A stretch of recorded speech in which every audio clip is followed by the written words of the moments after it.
Bienvenidos a GCN Racing en español para hablar una semana más de todo lo sucedido en el mundo del ciclismo. La semana pasada hemos tenido grandes etapas tanto en París-Niza como en Tirreno Adriático y siempre con el dominio de los corredores eslovenos. Mathieu van der Poel parece que está cada vez más cerca de volver a la competición, lo haría seguramente a final de mes, y Egan Bernal se ha vuelto a subir nuevamente a la bicicleta, en este caso al rodillo, así que tenemos muchísimo de lo que hablar. No perdamos más tiempo y arranquemos. Arranquemos con París-Niza, pero me gustaría recordarles que los resúmenes de todas las etapas los tenemos aquí en el canal de GCN Racing en español, así como de futuras carreras, así que estén atentos y echen un ojito al canal para no perderse ninguno de estos resúmenes. La semana pasada hablamos de la primera etapa de París-Niza, donde el Jumbo-Visma llegaban solo los 3 corredores.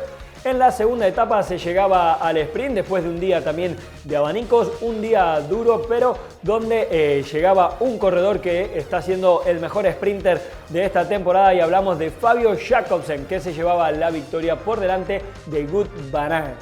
Luego llegaba la tercera etapa y otro día para los velocistas, entre comillas para los velocistas fuertes, ya que fue un día bastante duro y donde la llegada picaba un poquito hacia arriba. El vencedor fue el ex campeón del mundo Mads Pedersen, seguido de Bryan Coquard, y tercero era Wout van Aert. Llegaba la cuarta etapa, una contrarreloj de 13,4 kilómetros, donde nuevamente el equipo Jumbo-Visma volvía a ser un triplete. Realmente impresionante cómo van estos muchachos. Marcaba el mejor tiempo Rohan Dennis y estaba muchísimo tiempo sentado ahí porque bueno, los otros corredores no podían bajarle el tiempo hasta que llegó Primož Roglič, que lograba batir el tiempo del australiano por 4 segundos. Y todavía faltaba Wout van Aert, que nuevamente volvía a bajar el tiempo de Roglič por 2 segundos, por lo cual hacían 1, 2, 3 para el Jumbo-Visma. Quinta etapa y Wout van Aert partía como líder de la carrera por delante de su compañero de equipo Primož Roglič. Nos preguntábamos si, bueno, a ver si Wout van Aert intentaría aguantar la malla líder, pero no, en cambio de eso decidió tomarse el día con tranquilidad y dejarle la responsabilidad a Rohan Dennis de ayudar a Primož Roglič como último hombre. La carrera por delante, había una escapada y donde se iba en solitario Brandon McNulty y lograba la victoria de etapa. Realmente un corredor que está haciendo un inicio de temporada increíble. En la sexta etapa llegaba en solitario Mathieu Bourgadeau, el corredor francés del Total Direct Energy, con unos metros por delante del grupo de favoritos. Así conseguía su primera victoria como ciclista profesional. En la séptima etapa se esperaba una gran batalla, ya que el final era en la dura subida del Col del Turuní, donde bueno, vimos bastante acción. Por un momento se había ido Dani Felipe Martínez con Primož Roglič, se habían marchado los dos en solitario, pero luego fueron alcanzados por Nairo Quintana y Simon Yates. Estos 4 corredores se jugarían la victoria y finalmente fue a parar a manos de Primož Roglič, que aumentaba así un poquito más su diferencia en la general. Llegábamos a la octava y última etapa y recordemos que el año anterior Primož Roglič se había caído y había perdido la general en este día. Todo iba según lo planeado, iba un grupo muy reducido por delante, 5 corredores, donde lamentablemente Dani Felipe Martínez pinchaba y se tenía que ir hacia atrás. 4 corredores quedaban en cabeza y cuando entraron en la última subida el que atacaba era Simon Yates. Sacaba una buena diferencia. Primož Roglič no tenía las mejores piernas, pero tenía ahí a Wout van Aert, que hizo una subida realmente espectacular, manteniéndolo a raya a unos 20-25 segundos, y luego ya en el descenso empezaron a recortarle cada vez más y más tiempo, pero no le llegaron al corredor del Bike Exchange, que se quedaba con la victoria. Segundo era Wout van Aert y tercero Primož Roglič, que así aseguraba la clasificación general. Una París-Niza realmente muy dura, ya que 154 ciclistas hacían de la partida el primer día y luego de 8 etapas solamente terminaban 59 ciclistas. Algunos tuvieron que abandonar por caída y otros por enfermedad. La clasificación general, como dijimos anteriormente, el ganador fue Primož Roglič, pero segundo fue Simon Yates, seguido de Dani Felipe Martínez, cuarto era Adam Yates y quinto Nairo Quintana. Ahora nos vamos para Italia a la Tirreno Adriático, otra carrera importantísima del calendario y donde arrancaba con una contrarreloj de casi 14 kilómetros. Y el ganador aquí era Filippo Ganna, el campeón del mundo. Demostraba todas sus cualidades como contrarrelojista. Una contrarreloj que salían un poco viento en contra, pegaban una vuelta y volvían, digamos, viento a favor, donde el promedio de velocidad se subía bastante, ya que Filippo terminó con un promedio de 54,600. Realmente impresionante la velocidad desarrollada por este corredor en esta etapa tan cortita. La segunda etapa, un día reservado para los velocistas, donde hubo bastante desorganización en el final. Arrancaba de lejos Peter Sagan, pero el que se llevaba la victoria era Tim Merlier, consiguiendo así su primera victoria de esta temporada. Al día siguiente nuevamente se llegaría al sprint, donde la llegada era un poquito así con pavé y pegaba el aire de cara. Y que arrancaba desde la curva era Arnaud Démare, pero finalmente era Caleb Ewan quien se hacía con la victoria de esta tercera etapa. Nos vamos a la cuarta etapa, donde llegaba el primer final en alto, una subida de 4,7 kilómetros al 5,2% de media. Una vez que empezó la última subida, era Tadej Pogačar quien respondía a todos los ataques. Él y sus compañeros de equipo haciendo todo el trabajo, pero ya en el final quedó él solo y luego de uno de los últimos ataques decidió atacar él y finalmente conseguía la victoria con 2 segundos de ventaja por delante de Vingegaard. Seguimos con la quinta etapa, donde también tenía un pequeño final en alto, 3 kilómetros al 6% de media, y donde Warren McGill se metió en la fuga del día y aprovechó esta situación para irse en solitario por delante y hacerse con la victoria de etapa. Su primera victoria en una carrera Pro Tour en casi 5 años.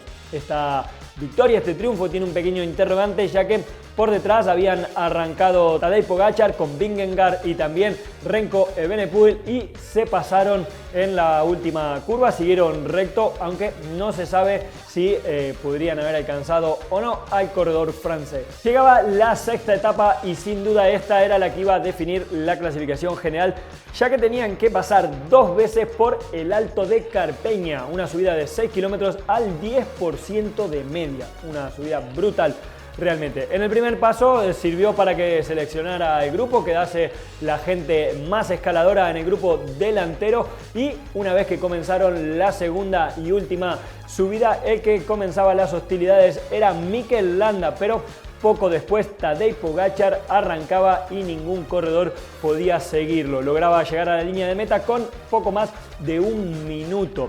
Publicó sus datos de Strava, donde no sale la potencia obviamente, pero sí que sale el VAM, que nos dice que ha subido a 1985 de VAM en los últimos 4,7 kilómetros de esta subida. Arensman sí que tiene la potencia y este corredor subió a 6,1 vatio kilo, pero subió 2 minutos y 15 segundos más lento que Tadej Pogačar, así que habría que echar números, pero es realmente impresionante a los números que ha subido este corredor. En la etapa segundo era Vingegaard y tercero era Mikel Landa. Séptima etapa, un día para los velocistas y un sprint un poco caótico, ya que en la recta final pegaba el viento de cara. No había un equipo muy organizado y finalmente el ganador era Phil Bauhaus, que aparecía desde atrás como un rayo en los últimos metros. En cuanto a la clasificación general, se la llevaba Tadej Pogačar, segundo era el corredor del Jumbo Visma Vingegaard y tercero era Mikel Landa, que el año pasado ya había hecho tercero en la clasificación general de esta carrera y vuelve a repetir, pero según sus declaraciones no había comenzado muy bien esta carrera y poco a poco va encontrando ese punto de forma.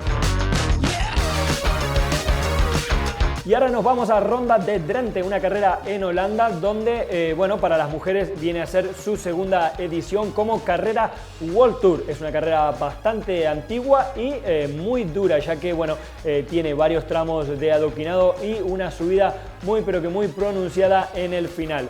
Aquí se llegó al sprint como estaba previsto, no todo el pelotón, pero sí un grupo reducido y la ganadora fue Lorena Wiebes por delante de Elisa Bálsamo y Lotte Kopecky.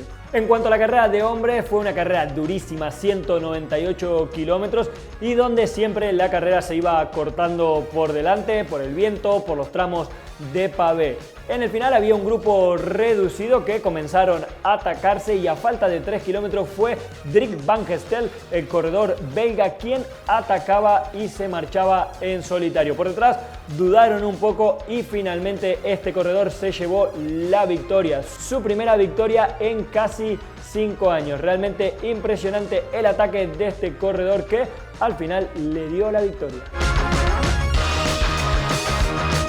Y comenzamos las noticias hablando del ranking World Tour, en este caso liderado por el equipo UAE Emirates con 18 victorias, nada más ni nada menos en lo que llevamos de temporada. Segundo clasificado es el Quick Step, que tiene 12 victorias, seguido del Lotto Soudal con 9, luego Lineos con 8 y el Jumbo Visma con 7. En cuanto a corredores que tienen más victorias es Tadej Pogačar con 7 victorias, seguido de Fabio Jakobsen con 6 y Nairo Quintana con 3. En cuanto a las mujeres, también el equipo UAE Emirates es el que domina la clasificación con 6 victorias en lo que llevamos de temporada, y luego encontramos al Movistar y al Trek Segafredo con 4 victorias respectivamente. Seguimos con más noticias y en este caso se trata del joven venezolano Orluis Aular, que le dio la primera victoria a su equipo, el Caja Rural, en Portugal en la clásica de Arravida, una carrera clásica en Portugal y donde llegaron al sprint,